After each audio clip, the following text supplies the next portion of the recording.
എന്നെ ഒന്ന് താഴെ ഇറക്കടാ. ദൈവമേ, ഇപ്പൊ താഴെ നിന്ന് മനുഷ്യനല്ലേ ഇത്? ഇങ്ങനെ എങ്ങനെ മുകളിൽ കേറിയതല്ല, എന്നെ കേറ്റിയതാ.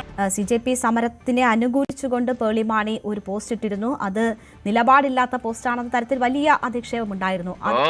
അങ്ങനെയാണ് സംഗതിയുടെ കടപ്പ്. പിന്നാലെ പേളി മാണി പോസ്റ്റ് നീക്കം ചെയ്തു.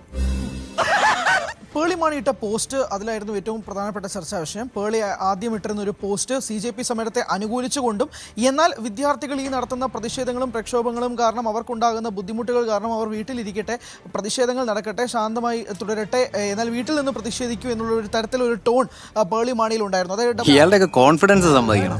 എന്തൊക്കെ മണ്ടത്തരങ്ങളെ വിളിച്ച് പറയുന്നത്. ഡബിൾ സ്റ്റാൻഡേർഡ് ആണ്. രണ്ട് തരത്തിൽ പേളി മാണി പ്രതികരിക്കുന്നുണ്ടോ ഒന്ന് സമരത്തിന് അനുകൂലവുമാണ്, എന്നാൽ വിദ്യാർത്ഥികൾ ഉണ്ടാക്കുന്ന ഈ പ്രതിഷേധങ്ങൾക്ക് വിപരീതമായിട്ടും പേളിയുടെ പോസ്റ്റിൽ ഉണ്ടായിരുന്നു. പ്ലസ് പേളി തന്റെ രാഷ്ട്രീയ നിലപാട് ഊന്നി പറയുന്ന ഒരു സാഹചര്യം, പ്രത്യേകിച്ച് CJP പ്രൊട്ടസ്റ്റുമായി ബന്ധപ്പെട്ട ഈ ഫേവറേറ്റ് കളർ സാഫ്രൺ എന്ന് പറയുമ്പോഴേക്കും BJP അനുകൂലിയാണ് പേളി എന്ന രീതിയിൽ വരെ ഫേസ്ബുക്കിൽ പോസ്റ്റുകൾ നിറയുന്നുണ്ട്. വളരെയധികം ഹേറ്റഡ് ക്യാമ്പയിനും പേളിക്കെതിരെ നിറയുന്ന ഒരു സാഹചര്യം.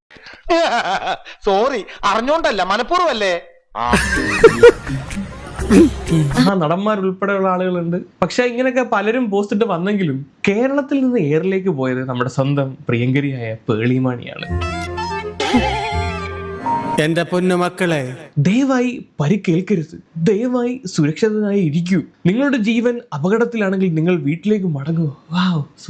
നമ്മുടെ ചിന്തകൾക്കും യുക്തിക്കും നിരക്കാത്ത കാര്യങ്ങളാവാം ഒരുപക്ഷെ ഞാനിവിടെ പറയുന്നത് സംഘികളെയും വിഷമിപ്പിക്കാൻ പാടില്ല. ഒരു സേഫ് ഗെയിമാണ് പുള്ളിക്കാരത്തി അവിടെ കളിച്ചത്. അതുകൊണ്ടാണ് ഇത്രയും ദിവസം പല ആളുകളും പേളി മാണി എടുത്ത് ഇതിനെപ്പറ്റി സംസാരിക്കാൻ പറഞ്ഞിട്ടും പേളി മാണി സംസാരിച്ചില്ല. കൃത്യമായി മോദിയുടെ പോസ്റ്റ് വന്നു, അതിനുശേഷമാണ് പുള്ളിക്കാരത്തിയുടെ നിലപാട് നേരത്തെ പറഞ്ഞ നിലപാടുണ്ടെന്ന് വേണമെന്ന് പറഞ്ഞ ആ നിലപാട് വ്യക്തമാക്കിക്കൊണ്ട് വന്നത്. ഇതിപ്പോ നിലപാടുണ്ടോ ഇല്ലയോ എന്ന് ജനങ്ങൾക്ക് മനസ്സിലായിട്ടുണ്ട്.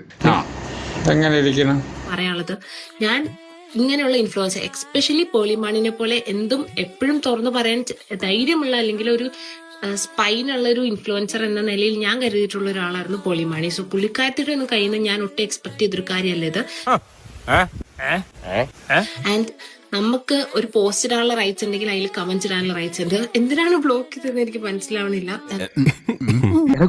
ഞാൻ എന്താണ് ചെയ്യുക? കൃത്യമായിട്ടൊന്നും പറയാതിരിക്കുക, കിടന്ന് ഉരുളുക, അതേ രക്ഷയുള്ളൂ. അപ്പൊ എന്താണെങ്കിലും കാര്യം കയ്യിൽ നിന്ന് പോയി. അല്ല പേളി, ഈ ബ്ലോക്ക് ചെയ്യുന്നവരെ സ്വന്തമായിട്ടിരുന്ന് ബ്ലോക്ക് ചെയ്യാണ്, അതോ പൈസക്ക് ആളെ വെച്ചിരുത്തി ബ്ലോക്ക് ചെയ്യാണ്?